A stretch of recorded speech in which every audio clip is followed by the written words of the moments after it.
আর নতুন জালেমকে বলতে চাই, মজলুমরা হাসতে জানে না, মজলুমরা কাঁদতে জানে না, মজলুমরা থামতে জানে না।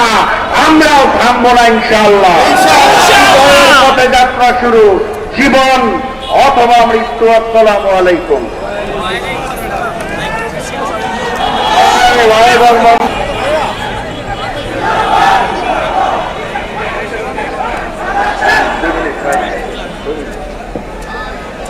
আলহামদুলিল্লাহ রাব্বিল আলামিন, ওয়াসসালাতু ওয়াসসালামু আলা সাইয়্যিদিল মুরসালিন ওয়া আলা আলিহি ওয়া সাহবিহি আজমাইন।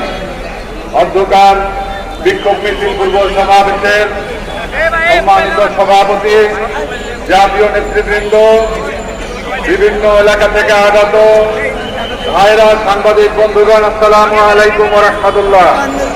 সংগ্রামী বন্ধুরা আমার, ডাক্তার ইউনূস যেদিন লন্ডনে ছুটে গিয়েছিলেন তারেক রহমানের কাছে, সেদিনই বাংলাদেশের নির্বাচনের ফলাফল চূড়ান্ত হয়েছে।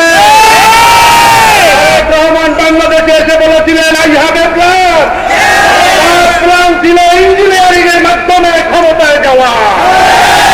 আমরা বলতে চাই, অনেক বেশি আসন পেয়েছেন, অনেক বড় জয় হয়েছে মনে করছেন, কিন্তু বড় মনের পরিচয় দিতে হবে। যদি বড় মনের পরিচয় দিতে না পারেন, আজকেই কিন্তু সূচনা হয়েছে। নির্বাচনের আগে বিভিন্ন এলাকাতে হুমকি ধমকি দিয়েছেন, ভোটের দিনে জনগণকে ভোট কেন্দ্রের কাছে যেতে দেন নাই, আমাদের এজেন্টদেরকে ভিতরে থাকতে দেন নাই, ফলাফল বিকৃত করেছেন। এভাবে করে কিন্তু ক্ষমতায় টিকতে পারবেন না। আমরা একটা ইনসাফের বাংলাদেশ চেয়েছি, আমরা একটা ন্যায় বিচারের বাংলাদেশ চেয়েছি।